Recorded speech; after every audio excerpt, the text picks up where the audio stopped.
De se voir coiffer et tout. On dirait pas moi sur le truc là. Ah mais c'est pas toi effectivement. Au milieu. Ça y est, c'est bon. C'est bon. Ok. Bon, vas-y, c'est quoi tes questions? Bon, on va se dire bonjour quand même. Ça fait un petit moment qu'on s'est pas vu. Salut Cédric. On vient de bouffer ensemble. C'est vrai, on s'est un peu vu avant quand Bon, même. allez, vas-y, Donc on s'est un petit peu vu avant. T'arrêtes mes conneries. Ok. Ouais. Salut Cédric. Salut. Juste salut. Ok, bon d'accord. Alors on part comme ça. Ça va être dur. Alors, tu étais déjà passé quelques fois sur la chaîne et on avait parlé un peu de notre vision, un peu du business essentiellement, et un peu de dropshipping, un peu de l'univers dans lequel on évolue, et assez peu finalement de l'autre pendant de notre vie qui est quand même de vivre à l'autre bout du monde. Et sur cette chaîne, on va parler beaucoup, alors un peu moins de voyage, mais beaucoup plus de ce qui permet d'atteindre cette liberté, au moins géographique, et de passer par la liberté financière d'abord. Et toi, tu fais partie des gens que je vois très régulièrement, puisqu'on habite, pour l'instant du moins, puisque toi tu vas repartir, un de moins, bien. Et donc, c'est intéressant d'avoir un petit peu ton retour dans le sens où tu as un parcours qui est différent du mien déjà professionnellement, tu ne fais pas les mêmes choses, et puis surtout, tu as une vie personnelle qui est beaucoup plus parlante pour, je pense, une partie des gens qui vont regarder cette vidéo, à savoir que tu as une famille nombreuse, tu as 12 enfants, 3 femmes. Nombreuse. Mais déjà 2, c'est pas mal. Hein, 2 enfants. Il faut les trinque-baller dans l'avion et tout. Hein. Ok. Et à l'hôtel et tout, c'est toute une logistique. C'est toute une logistique, et pour beaucoup de gens c'est un frein surtout. C'est une question qu'on m'a beaucoup posée. On m'a dit ouais Seb, c'est bien tes trucs, mais c'est quand même compliqué, toi t'as pas de mots, machin, et les écoles et les trucs, et il y a plein de gens en fait qui ont un peu cette, c'est pas forcément qu'une excuse, mais je pense une méconnaissance en fait du fait que c'est possible. Alors évidemment c'est plus compliqué, ça complique, ça coûte souvent plus cher aussi, je pense, mais c'est ça qui est intéressant. Il y a des bourses aussi, c'est ça qui est intéressant. Je vois pas mal de parents à l'école internationale. Si les revenus sont, c'est comme en France au final, tu vois. Si tu as des revenus modestes, tu as des bourses. Et puis ils payent pas l'école. Enfin, pas du tout, gratuit. C'est la bourse qui paye quoi. Ouais. Ok. Donc tu as un système, un dossier, et puis l'école elle prévient justement quand est-ce que c'est les dossiers, quand est-ce que c'est les dernières dates, mais comme une bourse en France quoi. Ok. Donc l'école c'est pas vraiment une problématique au niveau des revenus, parce que si tu choisis une école qui est homologuée, qui est associée donc à pas un truc qui est fait à la va-vite, mais un vrai truc qui est associé avec l'ambassade de France, n'importe le pays, qui est reconnu, tu peux profiter justement de ces choses-là, pas de souci, dans tous les pays. Alors on va peut-être refaire le parcours depuis le début, parce que toi t'es pas parti de France avec des enfants, c'est un peu plus compliqué que ça. Depuis le début. Ouais, depuis le début, disons. C'est compliqué, ça va être long. Ouais, alors on va faire la version courte de pourquoi tu es arrivé à vivre à l'étranger et pourquoi tu es arrivé ici, quoi, en gros. Moi je voulais je voulais voyager dans l'Asie depuis longtemps, pas la Thaïlande, honnêtement, ça m'intéressait pas du tout. Mais c'était Chine, Japon, Corée qui m'intéressait, et puis j'ai eu l'opportunité de partir faire des études en Chine. Et là j'ai rencontré donc mon épouse, qui elle avait fait des études en France. Donc on a vécu 3 ans à Shanghai, comme ça, très bien. Et puis on s'est décidé de rentrer en France pour acheter une maison, avoir un enfant, trouver un travail, etc. C'est là où j'ai commencé, donc cadre dans l'import-export. Et on a acheté une maison, on a fait un enfant, tout ça. Et on s'est dit, on va partir justement. Et donc on avait la problématique effectivement, du coup qu'on était une famille, qu'on avait un enfant. Mais ça ne nous a pas bloqué pour autant, honnêtement. Qu'est-ce qu'ils disent les gens quand ils disent que ça les bloque ? Non, je sais pas, mais toi en fait t'es parti avec un enfant qui n'était pas scolarisé à l'époque aussi. Donc je suis parti, effectivement il était très jeune, et on a continué à faire le tour du monde d'ailleurs. On a regardé les programmes pour le préparer. L'école est obligatoire à 6 ans, mais on a quand même pris des programmes du CNED pour savoir ce qu'il fallait, le niveau qu'il fallait qu'il atteigne, des choses comme ça, sans faire tous les trucs chiants, des papiers, des devoirs et tout, parce que le CNED c'est une usine à gaz. Et quand on était de passage en Belgique par exemple, on le mettait dans une association. Quand on était de passage en France, on le mettait dans une maternelle. Voilà quoi, jusque là ça n'a pas gêné. Après, la question s'est posée effectivement pour l'entrée au CP. Donc entre deux, on a eu la naissance de la petite, on est rentré en France, en Europe, parce qu'on a refait un tour d'Europe. Et ma femme a accouché en France pour la naissance de la petite, mais on est reparti aussitôt, là c'est pareil.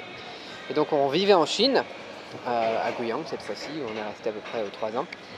Et là, donc c'est pour le CP vraiment que la question se pose, effectivement, du CP jusqu'à la terminale. Le gamin, il a besoin d'avoir un cursus, il a besoin d'avoir une stabilité au niveau social aussi. Tu te rends compte que le gamin il commence à s'attacher à certaines personnes aussi, à des amis, etc. Donc c'est là où on a décidé de partir en Thaïlande pour trouver un peu de stabilité.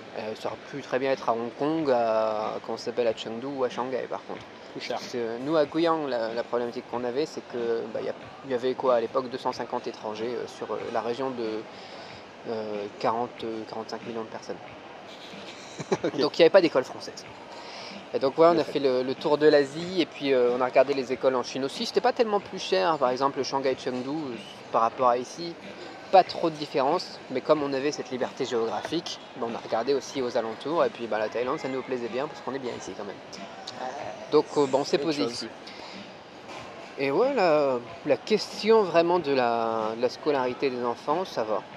C'est pas vraiment une grosse problématique. Quelque chose que je vois que beaucoup de gens, alors ça mange peut-être sur une autre, voilà, ça mange peut-être sur une autre question, j'en sais rien, mais beaucoup de gens oublient, c'est l'assurance santé par exemple, ou préparer la retraite. Ça, c'est des problématiques qu'on a quand on est indépendant, auxquelles il faut penser ici. Il faut pas, parce que la vie est belle ici, tu as envie de claquer un petit peu, tu vois. On se fait plaisir quand on était en Chine aussi, mais il faut réfléchir aussi à garder une assurance santé. Tu vois, tu regardes ce que tu as sur tes fiches de paye en France, c'est ce qu'il te faudrait au final, parce que voilà, quoi, faut être prêt à payer 100, 200, 300, 400 euros pour l'assurance santé. Tu vois, quand tu es une personne seule, généralement, c'est 100, 150 euros. Toi, tu vas en vacances à l'hôpital aussi, c'est pas pareil. C'est un gros consommateur. Je vais bien là. Mais je suis content du coup d'avoir une bonne assurance, parce que tu vois, t'en as qui ont des mauvaises assurances. Moi, j'ai vu un gars qui était parti, donc pour nous, pour mon entreprise d'import-export à l'époque, qui s'est pété le pied à Shanghai en jouant au foot. Il n'avait pas préparé quoi. Qu'est-ce que tu fais quand tu arrives à l'hôpital ici que tu n'as pas un dépôt? C'est pas comme en France, c'est pas tu vas à l'hôpital, les gens ils soignent et ensuite si tu payes pas, voilà, tu vois, c'est une problématique que tu vois en France quoi. Ici, tu arrives, à Shanghai, tu arrives à l'hôpital, tu dois payer d'abord.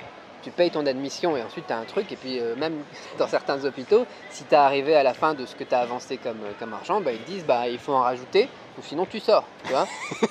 Et vous ne me refusez pas avant quand même? Non mais j'ai vu des gens pleurer aussi qui a ramené avec une radio des poumons de leur enfant avec des espèces de boules blanches etc, une pneumonie ou j'en sais rien quoi, qui pouvaient pas, tu vois. On n'a pas cette protection ici en Thaïlande comme en Chine, en Asie en général, au niveau de la sécu quoi. Donc plein de pays du monde je pense, pas seulement l'Asie. Beaucoup de pays du monde, ouais. Même aux États-Unis d'ailleurs. Non, je pense que c'est un système franco-français surtout dans lequel on a baigné qui est... Ouais, les gens ils y pensent pas forcément, tu vois, et l'assurance de la carte bleue, donc c'est bien pour des vacances, mais c'est tout quoi. Ouais. Donc prévoir ça c'est une grosse problématique que je vois. Et après, voilà, si c'est pour partir, s'expatrier sur du moyen long terme, penser aussi à investir, à garder une partie de revenus tous les mois pour les investir, peu importe ta technique d'investissement, que ce soit de l'or, des index, des trackers ou de l'immobilier comme moi, tu vois. Il faut y penser quoi. Moi j'aime bien l'immobilier parce que ça me force à bloquer les sous, tu vois. C'est une option parce qu'ici en fait on paye cash et on n'a pas de crédit non plus. Ça fait partie effectivement des autres mécanismes. Donc il faut payer cash et ouais, c'est pas la même logique du tout. Ça. Tous payent cash d'ailleurs, en général ici. Carrément. Qu'est-ce qu'il y a d'autre comme problématique? J'ai vu une grosse problématique au niveau de la mentalité française pour aller un peu plus loin, qui sort un petit peu de cette idée là encore, on part dans tous les sens mais c'est pas grave. C'est, parce que j'y pense avec l'immobilier, c'est les gens qui arrivent et qui pensent que là ça va être comme en France aussi, tu vois, ils voient qu'il y a un avocat, ils veulent investir dans l'immobilier, on leur dit un truc, tiens ça va être garantie locative 10 ans, voilà. Et ils font confiance. Ouais, et ils font confiance parce qu'il y a un contrat, parce qu'il y a un avocat.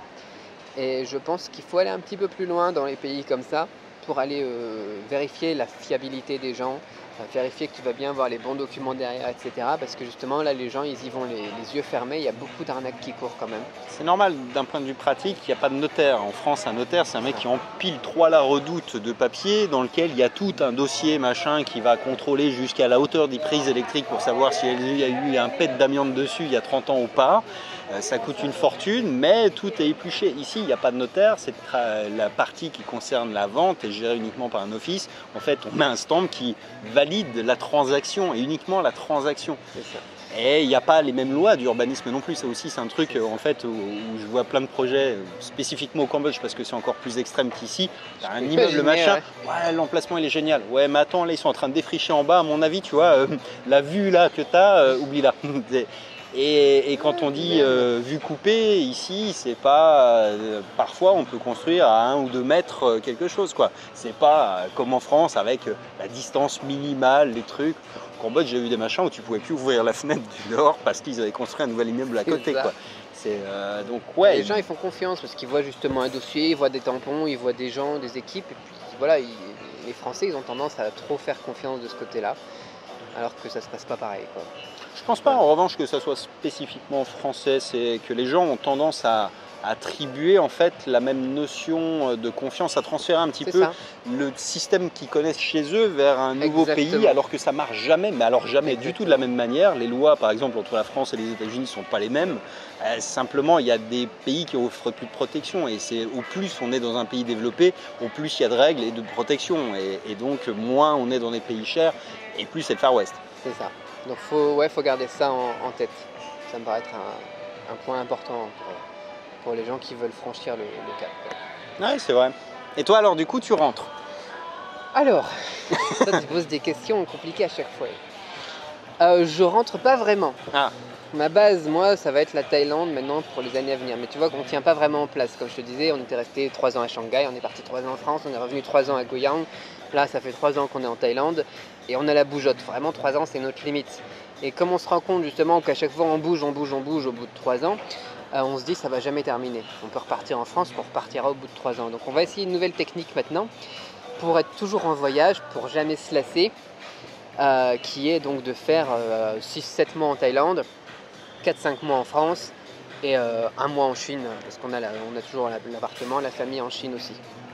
C'est que là j'y avais pas pensé, mais ça me fait beaucoup penser finalement aux gitans. Mais non, mais pas d'un point de vue péjoratif. Simplement, tu sais, ils avaient toujours cette notion de bouger en fonction des saisons à un endroit, d'avoir des points comme ça.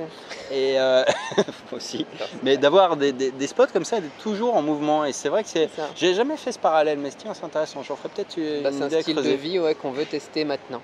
Comme on a cette liberté géographique. Au niveau de l'école des enfants, si on cale les 2 grosses périodes justement sur la scolarité, on a pas mal de gens qui font ça et qui sont forcés de le faire par exemple pour le travail. Et moi ça va être bénéfique aussi pour le boulot, notamment dans l'import-export.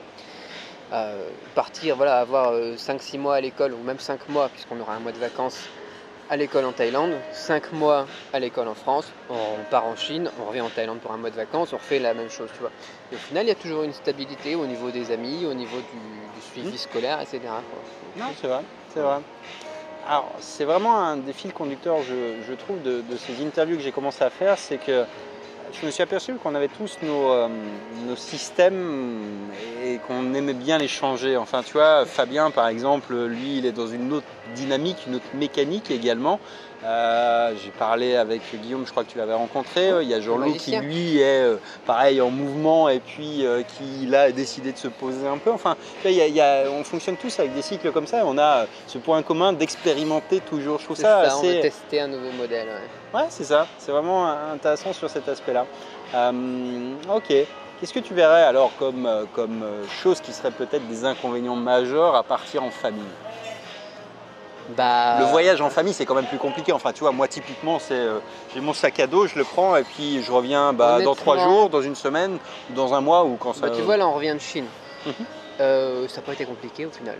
On a pris 4 billets d'avion, on est parti. Enfin, ça s'est décidé genre 1 ou 2 semaines avant, je sais même plus. 10 jours avant, un truc comme ça. Enfin bon, je sais même plus. Et on s'est dit, ok, là on a un visa qui expire, on a de la paperasse à faire, etc. On peut choisir de partir, normalement on devait partir dans la période de fin mai, début juin. On s'est dit, on va essayer de faire ça pendant les vacances scolaires, tu vois. Et j'ai pris les billets, on a réservé donc l'avion jusque Chengdu, un TGV jusqu'à la maison, et puis on est parti. Ça n'a pas posé tellement de problèmes. Donc là, c'est pour notre appartement en Chine, donc il n'y a pas la question de l'hôtel. Et sinon, la question de l'hôtel, il faut faire attention à avoir un lit king size et puis rajouter un lit optionnel, par exemple. Et puis quand ce sera plus grand, avoir 2 chambres, par exemple. Mais je vois pas de grosses problématiques. Souvent, c'est ce que j'ai tendance toujours un peu à réduire à ça, mais la plupart des problèmes sont des problèmes avant tout matériels. C'est-à-dire que le seul vrai problème à résoudre, la seule équation, c'est l'argent. C'est-à-dire l'argent, bien que les gens aiment à dire que ça ne fait pas le bonheur, il n'empêche que ça enlève toutes les problématiques matérielles et que si toutes les caissières gagnaient 5 000 € par mois, il y aurait sans doute moins de divorces, par exemple. On peut quand même faire un rapprochement assez vite là-dessus. Et c'est vrai que c'est souvent le premier problème et c'est intéressant parce que ça fait la transition avec l'autre partie puisque l'idée c'est quand même entrepreneur et nomade, donc on a vu un peu le côté nomade. Côté entrepreneur, vu que tu n'as pas encore 72 ans, qu'est-ce que tu fais de beau dans la vie et qu'est-ce qui te permet d'arriver à avoir cette qualité de vie ou du moins cette capacité à choisir, à pouvoir te dire que voilà, je vais passer 6 mois en France et puis après je vais m'organiser autrement et puis... Ouais, c'est vrai que je vis un peu tranquillement. On est libre de bouger, on est libre financièrement et c'est vrai que les avions, business class, comment ça s'appelle, les hôtels, les investissements immobiliers, la location de la villa ici, enfin, ouais, effectivement, comme tu dis, c'est important de le noter, mais au final, c'est l'argent et une fois que tu as ça, bah, tu n'as plus vraiment de problématique, quoi. Oui, on ne parle pas forcément d'être millionnaire ou milliardaire, c'est juste d'atteindre en fait un niveau de revenu qui te permet d'avoir le confort, d'avoir le choix finalement de te construire ce que tu as envie de construire. Bah écoute, nous, déjà combien est-ce qu'il faut? Je suppose qu'il y a des gens qui vont se poser la question, quoi. Pour moi, ça dépend de ta structure déjà familiale. La liberté géographique, c'était vraiment l'idée de gagner au moins 2000 €, entre 2 et 5000 € par mois, pour pouvoir partir en Asie. Ça dépend des pays aussi, bien sûr. Ça dépend si tu es tout seul ou si tu es plusieurs. Ça dépend si tu es tout seul ou si tu es plusieurs. Si tu es plusieurs, ça revient un petit peu plus cher. Mais bon, au final, je sais pas. À part l'avion business class, je sais pas. Non, mais par exemple, si tu as des problématiques de visa, d'assurance santé, tu multiplies forcément. Tu vois, tu as des postes où en fait, effectivement, tu mutualises. Un appart, bon, ça te rajoute une chambre ou deux peut-être. Ça joue pas tant que ça. Après, il y a des postes où ça peut être plus important. Ouais, bon après l'assurance, c'est pas énorme non plus, hein. Tu vois, en France, quand tu vois sur ta fiche de paye ce qui te prélève, moi je crois que c'était. Je me souviens pas des fiches de paye que j'avais quand j'étais môme, c'est pour ça. C'était. Moi ça date pas si longtemps, ça fait une petite douzaine d'années. Un peu plus, j'en sais rien. Non. Mais ouais, pour la sécu plus la mutuelle, t'es facilement à 400-500 € quoi, dans les trucs, quoi. Donc ouais. Bah, il faut mettre à peu près la même chose, et puis c'est tout, quoi. Tu vois, ça revient à peu près à ça, quoi. Mais bon, dès que tu arrives à 5000 € par mois, tu vois, entre 2 et 5000 € par mois, tu peux te dire je pars en Asie, je pars en Thaïlande par exemple. Tu vois, la Thaïlande c'est vraiment un bon rapport qualité-prix, quoi. Après, donc la question, parce que je pars un peu dans le détail pour revenir réagir à ce que tu disais avant, la question c'était qu'est-ce que tu fais? Je fais beaucoup de choses, donc je suis un entrepreneur. Effectivement, le terme, la définition d'entrepreneur, c'est quelqu'un qui fait beaucoup de choses. Donc moi j'ai commencé à créer ma structure d'import-export dans le gros import sur brief uniquement, c'est-à-dire pas de stock, pas de dropshipping, etc., mais des conteneurs ou du conteneur du LCL, des morceaux de conteneurs sur des quantités 30 000 pièces, 50 000 pièces, 1 million de pièces, des choses comme ça.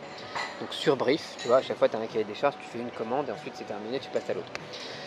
Ensuite, j'ai lancé, parce que j'ai eu une petite expérience d'enseignant chinois pour l'éducation nationale en France, donc j'ai lancé une méthode de chinois en ligne, et je me suis donc lancé avec ça dans la formation en ligne. Derrière, justement, les gens ils me disaient, bah tiens, qu'est-ce que tu fais en tant que prof sur Internet, tu voyages quand même beaucoup, et puis comment est-ce que d'où viennent tes revenus? Donc là, j'ai refait des formations en ligne, et j'ai commencé à développer un petit peu sur le côté business, import-export, etc. À la base, sur Internet, j'y étais surtout pour le plaisir, pour le chinois. Donc ce que je fais dans la vie, c'est de la formation en ligne, du coaching maintenant aussi pour les businessmen. Donc je fais de plus en plus de l'accompagnement personnalisé.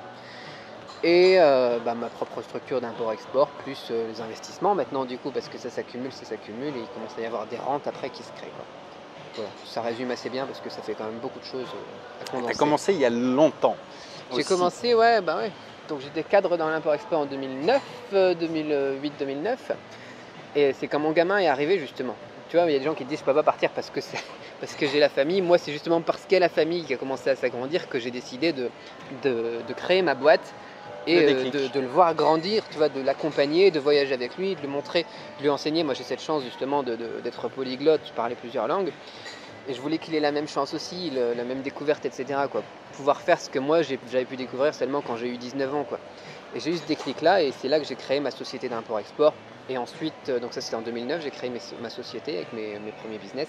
Et en 2012, j'ai créé les formations en ligne. Donc ouais, le déclic, au final, ça a été le gamin. Il y a deux choses comme ça qui sont intéressantes. Alors déjà, c'est intéressant de voir le parcours des gens sur le long terme, parce qu'on a aussi cette valeur en commun qui est de ne pas essayer de vendre du rêve aux gens, mais de montrer que c'est juste un parcours, et qu'un parcours ça se construit année après année, que les investissements ça s'accumule, mais ça ne vient pas d'un coup du ciel par hasard. De gens qui veulent le truc magique, hein. Voilà, on est d'accord, mais simplement c'est bien, tu vois, de rappeler 2009 ou 2019, ça fait quand même 10 piges, quoi. Et 10 piges, c'est une éternité pour certaines personnes, ça passe très vite à l'échelle d'une vie, mais c'est ce qui te permet de faire des itérations et puis de grandir et puis d'évoluer. Mais il y a toujours, à chaque point de départ, en fait, et ça c'est un truc que j'ai trouvé intéressant dans ces interviews, tu as toujours eu un moment, un déclic. Le déclic, c'est toujours un mot qui est revenu, c'est-à-dire il faut un... Ouais, c'est ça, quelque chose, on a tous eu un. Moi, c'est une bâche.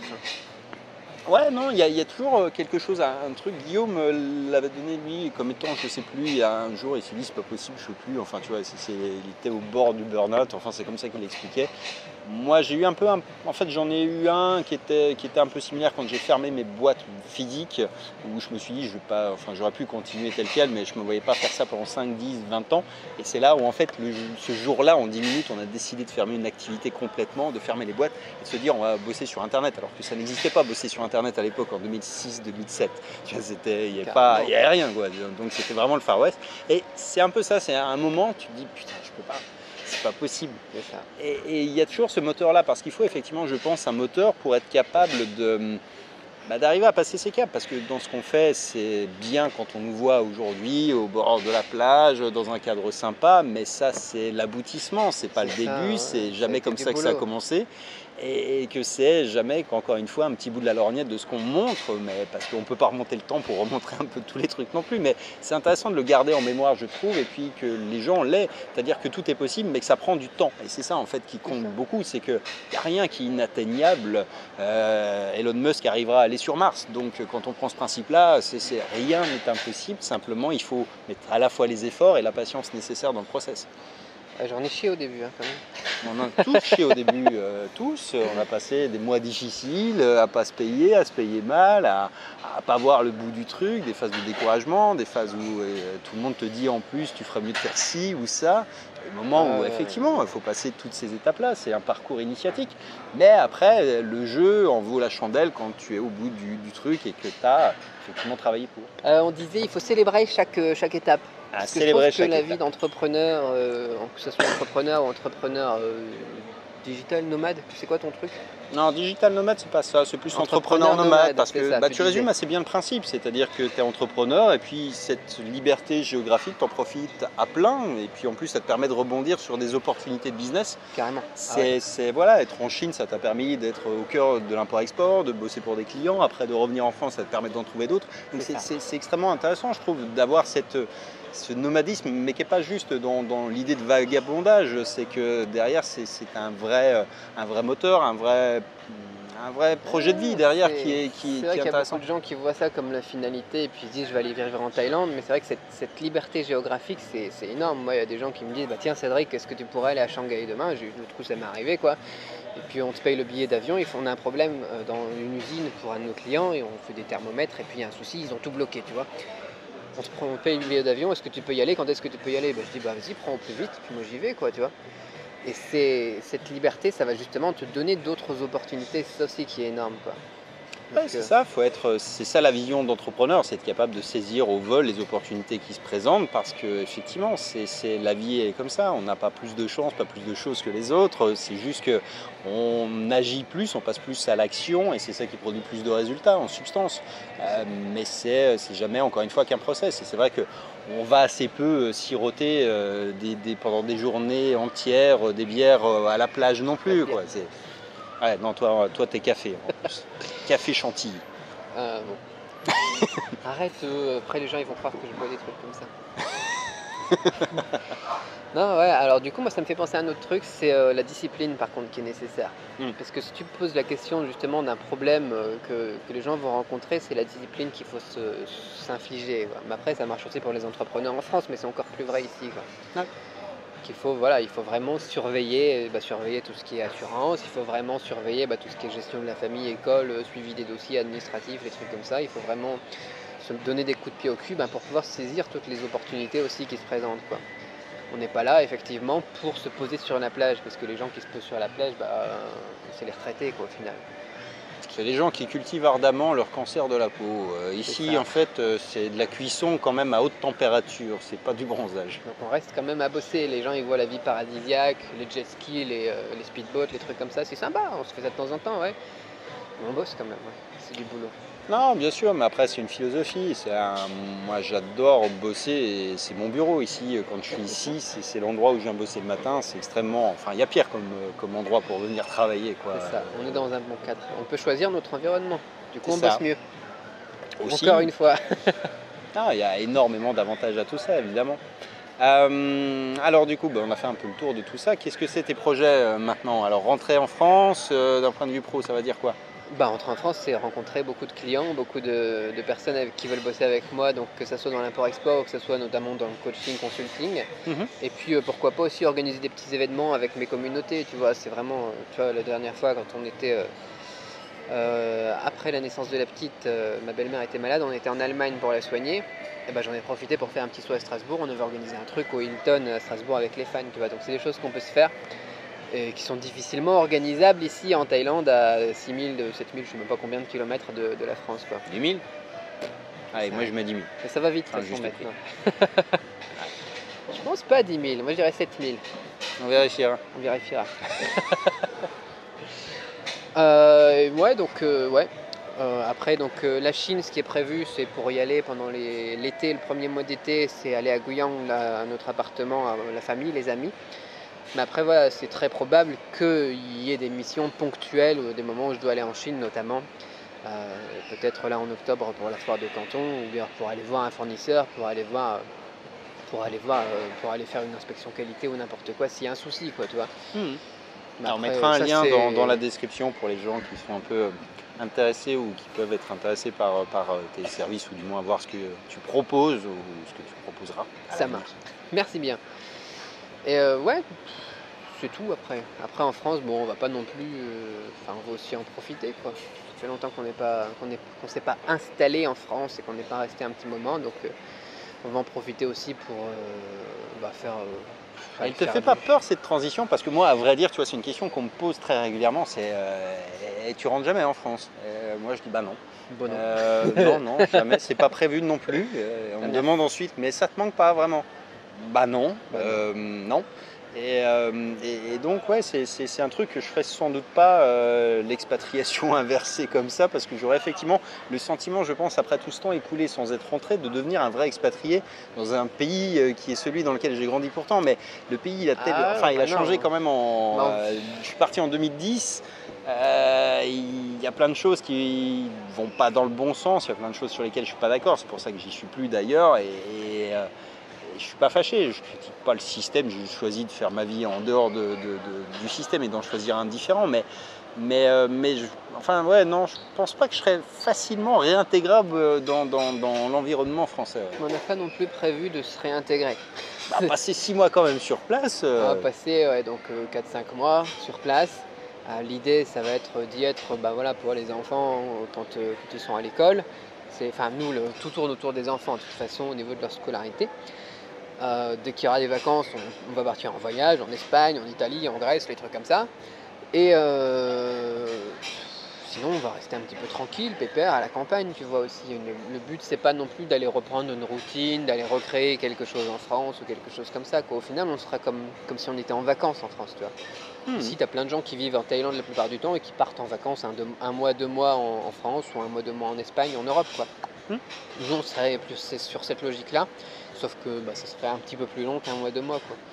Mais on n'a pas dans la tête, on n'a pas dans l'idée, ma femme est chinoise, donc elle ne pense pas ça non plus, de revenir en tant que Français. Tu vois, je me sens pas pareil que quand je suis parti. C'est assez compliqué à expliquer, je sais pas comment expliquer ce sentiment. Ouais, tu sans doute plus la même appartenance au truc. Je vais avoir l'impression d'être dans un autre pays, quoi, je sais pas. Ouais, non, c'est un peu ce que je pense. C'est compliqué à expliquer, ouais.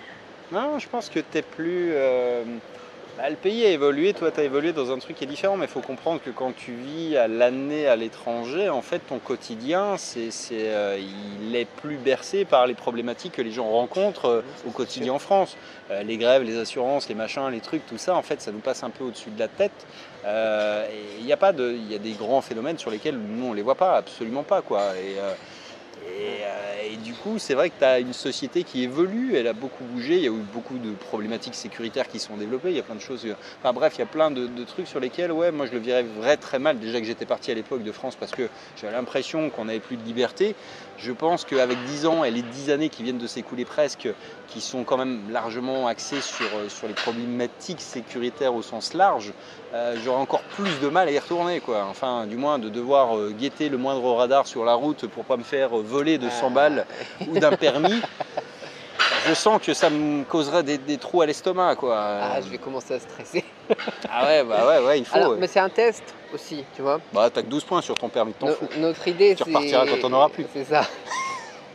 Mais après, voilà, quand on est parti justement aussi il y a un paquet d'années là, j'étais un petit peu dans la même logique que toi, c'est j'en avais marre, je me sentais tiré vers le bas, j'avais un boulet quoi. À la base, je voulais créer une société en France, tu vois. Moi, je voulais pas créer une société à l'étranger et puis me barrer, ne pas participer à la société, à la sécu, à remplir le trou et tout ça. Ça me gênait pas. T'es devenu un enculé. Ça me gênait pas du tout. Fraudeur. Et le problème, c'est que ils ont commencé à me plomber très rapidement, le RSI, enfin je sais pas si c'est des trucs qui existent encore, tu vois, j'ai même pas suivi maintenant la France quoi. Mais ils te plombent alors que tu n'as même pas encore encaissé tes premiers bénéfices, ils arrivent, ils te disent tiens, telle paperasse, tiens, il faut payer ça, tiens, il faut payer ça. J'ai eu un petit problème, j'ai eu la taxe foncière aussi, l'électricité où ils s'étaient trompés, puis ils s'en foutaient complètement. J'avais eu un petit accident avec la voiture, pièces et main d'œuvre, c'était 1700 € ici en Thaïlande, ça coûte rien. Si vous êtes intéressé par tout ce qui est voiture, franchement venez ici quoi. C'est tout ce qui est réparation, tout ce qui est tuning ou n'importe quoi, ça coûte rien quoi, ces pièces et main d'œuvre. Et voilà, je me sentais plombé, je me sentais tiré vers le bas, je me sentais bloqué alors que j'essayais de créer une société pour aider des personnes à développer leur business, à faire leur vente, tu vois. Moi je fais comme un entrepreneur quoi. Et voilà, je pétais un câble, c'est bon, on s'en va quoi. Donc on est parti parce que c'était pas possible comme ça. Voilà. Donc maintenant on va y retourner. Effectivement, il y a des choses auxquelles je pense pas, les radars, tout ce qui est taxes et compagnie. Enfin, je pense qu'il y a des choses qui sont. Le flicage, c'est pas ce que tu verras sans doute le plus, je pense, mais il y a des trucs qui sont. Il y a des choses qui sont désagréables au quotidien. Après, il y a. Par exemple, il y a un truc qui est vachement intéressant quand tu es à l'étranger, je trouve, c'est que tu es très déconnecté des problématiques locales. C'est-à-dire que les élections, je peux regarder les news, j'ai rien fait depuis quelques années. Là, mais même ici, sur les trucs, en fait, ça nous passe un peu au-dessus de la tête, mais en même temps, c'est pas très grave parce que ça nous affecte pas, quoi. Et ça a peu d'importance, et même en France, dans le sens où, de toute façon, ça change pas grand-chose. On va mettre la télé en chinois, on prendra sur Internet, et puis voilà. Non, mais c'est vrai. J'ai pas non plus, j'ai pas envie de savoir, tu vois. C'est pour ça que j'ai envie qu'on te Je pense quand même pollué intimement par la morosité ambiante. En fait, ta vidéo, c'est juste pour me décourager de retourner en France. Ouais, c'est ça, reste, putain. Je me sens bien, là, tu vois, je me sens un malaise là quand tu me parles de ces trucs-là. Non, c'est des questions que je me suis posées parce qu'on me les a posées et en substance, je pense que tu réintègres un système dans lequel tu te fais réimprégner par ce qui y a d'ambiant. Non mais c'est vrai, ça, regarde, même si tu vis reclus à la Cambrousse, il va falloir que tu ailles chercher du pain, que tu ailles à la station, tu vas faire le plein, tu vas faire... Non mais je voulais pas alimenter toute la station, c'est juste ma voiture. Hein. Merde. Ça, tu vas aller, je sais pas, à l'école, tu vas voir les gens qui... tu vois, tu es obligé d'interagir, tu peux pas être... quand tu es dans un pays vraiment à l'étranger où tu peux avoir cette logique d'être totalement hermétique à ce qui se passe autour de toi. Je vais me faire passer pour un russe. Je veux dire que je suis pas français. C'est une option, mais tu comprendras quand même et tu intégreras le truc. Je pense. Tu vois, d'une manière insidieuse en fait. Après, non, je sais pas, mais pour moi c'est vraiment une question fondamentale sur le truc, c'est que j'ai l'impression que... peut-être qu'on a oublié, tu vois, justement. Peut-être qu'avec le temps on a oublié comment c'est. Pas tant que ça, moi tu vois, typiquement il y a des endroits, quand j'ai besoin d'une piqûre de rappel, tu te fais un resto français ou un truc et tu te retrouves au café du commerce. C'est-à-dire que tu retrouves les mêmes mécanismes, les mêmes dynamiques que tu retrouveras en France, c'est-à-dire les gens, c'est normal, les gens vont te parler de leurs problèmes et la majeure partie des gens n'étant pas des entrepreneurs, ils vont te parler de trucs qui, toi, t'effleurent pas le cerveau, mais c'est pas grave. Mais comme ici d'ailleurs, le taille moyen, il parle de ses problèmes, du truc qui va pas, quoi. En France, c'est pareil aussi, c'est pareil dans tous les pays du monde. Sauf que ici, tu as l'avantage d'être un peu moins concerné, un peu moins perméable au truc, quoi, à mon sens. C'est un peu ça que j'aime bien, c'est cette prise de recul en fait sur le truc.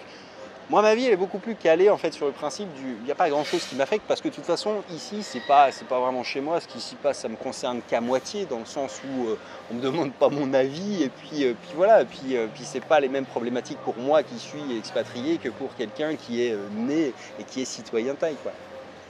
En revanche, en France, je vais prendre un cocktail. Mais bref, non, c'est une question intéressante à traiter. Mais ça serait intéressant de faire un petit follow-up dans 6 mois quand tu reviendras te réinstaller définitivement ici.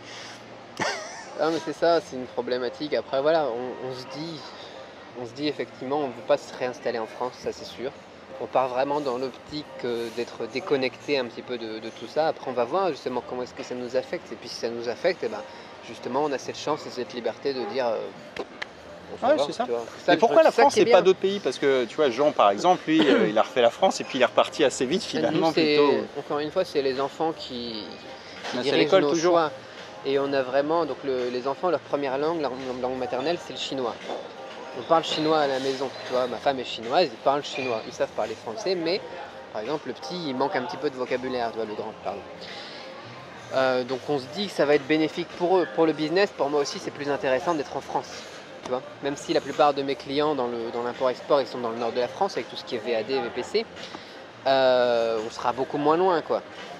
Si on est en Espagne, par exemple dans le sud de l'Espagne ou en Italie, ben, on a plus de routes, on est un peu plus déconnecté, quoi. Donc c'est ça le choix de la France, c'est l'environnement pour les enfants surtout. Ok. L'école pour les enfants, quoi. Et le Québec. Mais comment qu'ils parlent? Attends, j'ai rien dit. Ouais, on a quelques-uns qui sont... Non mais j'ai des très bons amis québécois. Ah, tu vois. Mais c'est vrai que c'est un vocabulaire différent. Non, c'est une façon de parler différente. Ouais. Mais pourquoi pas?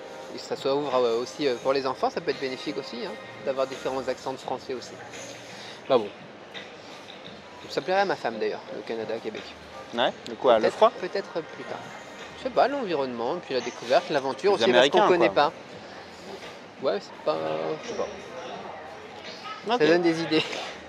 Et tu te vois comment d'ici 10 ans, 20 ans, quand les enfants seront grands et que tu approcherais de la retraite? Bah écoute, on se pose beaucoup la question. Là, on a déjà des investissements immobiliers ici en Thaïlande, donc on penserait à acheter une villa en plus pour nous, pour vieillir. Mais aussi comme investissement, parce qu'avec tout ce qui est route de la soie, le développement de l'aéroport international, je sais pas si tu as vu, avec Pattaya, ce qu'il prévoit pour 2023, enfin bon, des choses comme ça, bon, c'est intéressant d'investir dans l'immobilier ici. Mais d'un autre côté, tu vois, sud de l'Italie, Portugal, Espagne, des trucs comme ça, quand on est vieux, ça peut être sympa aussi. Pour la qualité, parce qu'ici il fait chaud quand même. Ouais, et moi je vois mon beau-père qui vieillit et qui quand il vient ici quand il fait chaud, c'est quand même dur pour les personnes un peu plus âgées. Donc si c'est pour vieillir, bon c'est pas 10 ans, hein. Dans 10 ans ça ira encore, mais si c'est pour la retraite, ça dépend ce que tu entends par la retraite, parce que la retraite j'y suis presque quoi. Et si c'est la retraite quand on est vieux, je sais pas, peut-être pas la Thaïlande, plus l'Europe du Sud.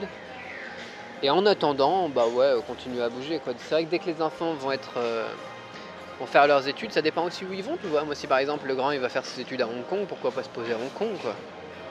Si la petite elle décide d'aller faire un truc au Canada, pourquoi pas aller au Canada aussi. Et tu fais comment? Parce que t'en as deux là, du coup, s'ils sont pas d'accord sur la destination. On va devoir rester avec la petite au début, je suppose. Et après, quand tous les deux sont grands, on peut alterner, quoi. On peut alterner, et puis justement, c'est un autre prétexte pour voyager. Voilà. Ça, c'est dur de répondre en avance. Parce que je ne sais pas encore ce que l'avenir nous réserve de ce côté-là. Mais pour quand on sera plus âgé, je pense qu'on va faire attention d'avoir un endroit où on a une bonne qualité de vie, une bonne qualité de soins, quoi. La qualité des soins ici est bien quand même. Oui, c'est pour ça, ouais, non, t'as raison, l'Europe, mais j'ai un peu cette même réflexion, mais c'est-à-dire, bon, je suis un peu plus vieux que toi, mais moi j'ai un peu stabilisé l'idée de dire vers 50 ans, j'arrêterai le voyage, parce que je m'aperçois que quand tu vieillis, en fait, t'as beaucoup moins d'énergie pour le voyage. C'est-à-dire que... T'as bien vu, t'as moins d'énergie pour tout, est-ce qu'ils disent. Pas pour tout, mais pour un paquet de choses, et puis surtout, tu récupères moins, puis t'as moins l'envie, et c'est pour ça que je trouve que c'est intéressant de le faire quand t'es jeune, ou du moins pas trop vieux, parce que le vieux poncif de dire à la retraite, je vais me mettre à faire du trekking et je vais aller couper de la liane dans la jungle à la machette, ça marche pas, quoi, parce que tu t'aperçois très vite que ton corps il te dit non. Ou alors fallait faire du sport avant, mais faut pas arriver à 60 balais dire et encore. Faut profiter le plus vite possible, ça c'est clair. L'idée pour moi c'est d'en faire un maximum là pendant les années qui viennent, mais à un rythme qui est différent, mais d'être peut-être plus posé à la cinquantaine, c'est-à-dire d'avoir un petit projet, un truc cultivé, peut-être de l'aquaponie ou des trucs comme ça qui m'amusent, à la fois un peu le côté geek et le côté un peu garder un pied dans le business, mais un pied de très loin, quoi, sur le truc. Et puis effectivement dans un environnement un peu retiré, mais sans être reclus, ça veut dire un environnement qui est de bonne qualité de vie. J'ai plus pensé à la Croatie moi qu'à l'Italie pour des raisons pratiques, mais non, ce type d'environnement. Oui, voilà, quand je parle c'est des pays méditerranéens, après moi je m'en fous un petit peu, c'est le climat qui m'intéresse. Ouais, mais j'ai regardé la météo, en fait il fait froid aussi là-bas. Il fait froid? Bah, c'est-à-dire qu'en fait, on pense pas, mais moi en dessous de 18, j'ai froid. Ah, Et oui, là-bas, il ça m'en fait. parle pas, j'étais en Chine la semaine dernière, là. L'après-midi, enfin, on faisait du 18 le matin, 28 l'après-midi, mais j'avais froid, hein. Ah ouais. Tu Ça sors de m'étonne pas. 40 ici, et pareil, quand j'étais à New York aussi, je me gelais, quoi, c'est pas possible. T'as plus l'habitude, mais après, c'est une question d'habitude, peut-être. Non. Non. Non, Merde. non. Bah, tu verras, tu auras le temps de rester en France. Après, ouais, un truc qui est intéressant, ouais, puisqu'on en parle, pour les personnes qui prévoient de s'expatrier, regarder un endroit effectivement où la qualité des soins est pas mal. Je sais que je parle beaucoup de tout ce qui est assurance médicale et tout, mais je suis tombé dedans, tu l'as vu. Je me suis fait opérer en mars, je me suis fait opérer en avril, j'ai eu pas mal de soucis ces dernières années. Avoir une bonne qualité des soins, un bon rapport qualité-prix, et puis derrière tu as une assurance. Ici tu es traité, tu as des machines allemandes et tu as des docteurs formés aux États-Unis, quoi. C'est ça, on a toujours cette vision un peu chauvine du principe de dire qu'on a le meilleur système de santé au monde. On a un très bon système de sécu, pourquoi pas, de couverture, mais on n'a pas des bons docteurs, j'ai envie de dire. Enfin, on n'a pas des. Non, mais il n'y a pas d'argent dans le système. On n'a pas les. Tu regardes les scanners. Je regardais pour ma belle-mère qui avait le cancer aussi il y a quelques années là. Quand on était allé se faire soigner en Allemagne, la machine qu'ils avaient, il y en avait 200 en Allemagne. On en avait 2 ou 3 en France à l'époque. Non, mais il n'y a plus de budget en fait. Le truc c'est ça. Et il n'y a plus de matos et surtout il n'y a pas d'uniformité. C'est-à-dire si tu vas au fin fond de la Bourgogne ou si tu vas à l'hôpital américain, c'est en France, c'est dans un truc, mais c'est pas du tout la même chose.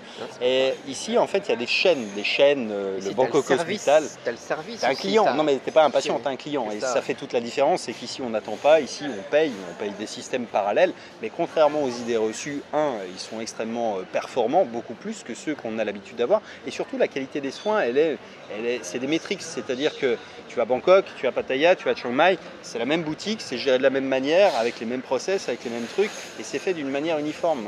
C'est une marque reconnue qui brasse beaucoup d'argent. À Hue Hin, ils ont des chambres qui sont des équivalents de 5 étoiles avec vue sur mer. Mais j'avais la chambre dans laquelle j'étais ici au Bangkok Hospital, c'est la même chose que la suite junior au Novotel ici, quoi.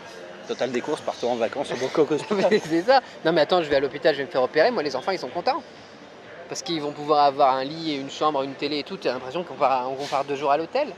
C'est ça, ils font un truc avec une petit salon, un machin, donc la famille peut venir, mais ils ont pratiquement un mini appart. T'as les biscuits, les jus de fruits, les trucs comme ça. T'es vraiment comme dans un hôtel 4-5 étoiles. C'est un service client, c'est pas la même chose, c'est pas géré de la même manière, et pour autant c'est un service qui brasse énormément d'argent et qui est rentable, et c'est parce qu'il est rentable qu'ils peuvent avoir des médecins et du matos. C'est même moins cher qu'en France. Une opération comme j'ai subi, c'est à peu près 5-6 000 € en France. Ouais. Avec un hôpital public, tu vois comment c'est les hôpitaux publics en France, quoi. La limite de l'exercice, c'est que ça c'est valable en Asie, et que si tu étais aux États-Unis, ça t'aurait coûté une hypothèque d'un appartement. Autre chose, ouais. Donc c'est valable ce qu'on dit là sur l'Asie, parce qu'effectivement il y a des couvertures et il y a des zones dans le monde. Les plus chères au monde, c'est les États-Unis, la Suisse de mémoire et Singapour, je crois. Et en fait après ça, la Thaïlande, ça fait partie de la 3e zone la moins chère, là où la santé est accessible à moindre coût. C'est le rapport qualité-prix. J'aime bien dans l'import-export, c'est parler justement du rapport qualité-prix. Ici, là, t'es bon, quoi. C'était 3 000, 3 600 €. C'est cher par rapport à la Thaïlande, à un hôpital public ou n'importe quoi. Ouais. Mais par rapport à la France, le rapport qualité-prix, c'est 2 fois, 3 fois, quoi. C'est énorme, quoi. Et quand tu payes ton assurance privée tout seul, qui au final va te revenir moins cher que ce qu'on te prend sur ta fiche de paye en France, je suis quand même sur le cul parfois sur l'idée de la... Alors, on va pas parler de politique, on en parlait un petit peu, mais gestion du budget. Mais au-delà de ça, ouais, c'est ça. En France, tu te dis merde, qu'est-ce qu'ils sont en train de faire, quoi, effectivement. C'est pas ça, mais c'est qu'il y a des trucs qui sont pas gérés comme une entreprise. En fait, tu gères pas une administration sur laquelle tu as empilé des couches, des lois, des machins, des trucs. Ils ont toujours pas réglé le problème des 35 heures dans le domaine hospitalier. Donc bon, vu que ça fait à peu près, 20 ans, bientôt ça va faire 20 ans. Donc le truc, c'est qu'il y a des millions d'heures d'heures sup non payées. Enfin bref, il y a des problématiques qui ne se posent pas ici et qui ne se répercutent pas dans les trucs. Après, ils ont un système qui est récent, qui n'est pas l'héritage d'un truc, qui est bâti. Enfin, nous on met des bouts de scotch, quoi. C'est pas pareil. Carrément. Et c'est... Bon, enfin bref, donc on va clôturer peut-être sur la santé, sinon on va penser qu'on fait une... Mais c'est une bonne thématique. Peut-être qu'il y a une affiliation sur le Bangkok Hospital, faudrait qu'on regarde. sais pas. Je sais pas. Mais la Thaïlande fait partie des pays de tourisme médical reconnus. C'est-à-dire qu'ils sont bons pour certains trucs esthétiques également. Ils sont reconnus pour tout ce qui est dentaire, c'est pas cher. Pour l'optique, ici, une paire de lunettes à la vue, ça se fait en moins de 24 heures et ça vaut 50-60 euros, je crois, un truc du genre. Ce qui, enfin bon, bref, même si ça évolue en Europe. Mais... Ouais, le tourisme médical est développé justement grâce à ça aussi. Ouais, beaucoup, ouais. Donc c'est safe pour cette partie-là. Effectivement, c'est un point important. C'était intéressant d'en parler.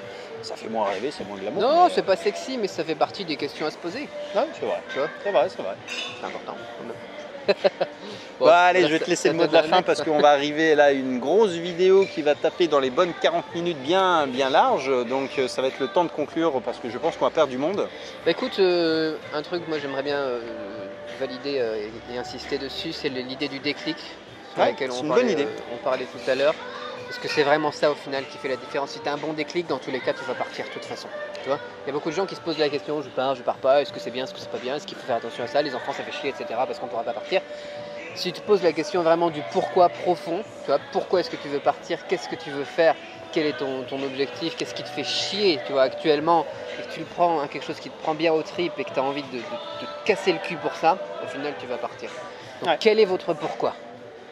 Donc le déclic, effectivement, c'était le mot de la fin, c'est un bon mot, un bon concept dont j'ai déjà parlé. Chacun doit avoir son déclic, effectivement, c'est le moment où tout devient insupportable au point où on doit se dire que c'est plus possible, je ne peux pas faire ça encore pendant 1 an, pendant 2 ans, pendant 10 ans, pendant 20 ans et passer à côté de ma vie. J'en ai fait une vidéo qui était un peu basée sur ce principe-là, c'est on te vole ton temps, on te vole ton argent et on te vole ta vie au final. C'est un peu, moi, ça a été mon déclic, c'était ça en fait. C'est-à-dire, à un moment, je me suis réveillé, j'étais chef d'entreprise, je voulais monter une boîte pour gagner ma liberté. Et je me suis aperçu que j'étais juste un esclave qui était plus maltraité qu'un salarié parce que je payais pour tout le monde, j'étais le méchant de l'histoire et en plus j'avais même pas les avantages d'un salarié, ni la couverture, ni les machins, ni les trucs, j'étais responsable de tout et j'avais pratiquement droit que de me taire et de bosser pour tout le monde. C'était à peu près ça et je me suis dit mais pourquoi je fais tout ça? À partir de ce moment-là, c'est vrai que tu te dis, chaque obstacle, tu vas trouver une solution. Quoi. Ouais, ça n'a pas été simple, c'est repartir de zéro, c'est faire des trucs. Mais le déclic, effectivement, c'est le point de départ, c'est le point de départ de toute chose et c'est ce qui sera le fil conducteur de le pourquoi. Finalement, c'était une très bonne conclusion. Merci d'être passé en tout cas, c'était intéressant pour cette fameuse affiliation sur le Bangkok Hospital dont on ne manquera pas de faire un lien dans la description. Je fasse une vidéo pour raconter ma vie au Bangkok Hospital. Il faut faire des vlogs quand tu y vas, toi qui vas si régulièrement. Ah, mais je suis pas bien quand j'y vais, j'ai pas la motivation. Confie ça, tu fais venir ton monteur. Ouais. Voilà. Tu prévois tes opérations. Bref, c'était le mot de la fin en attendant. Allez, à très bientôt dans la prochaine.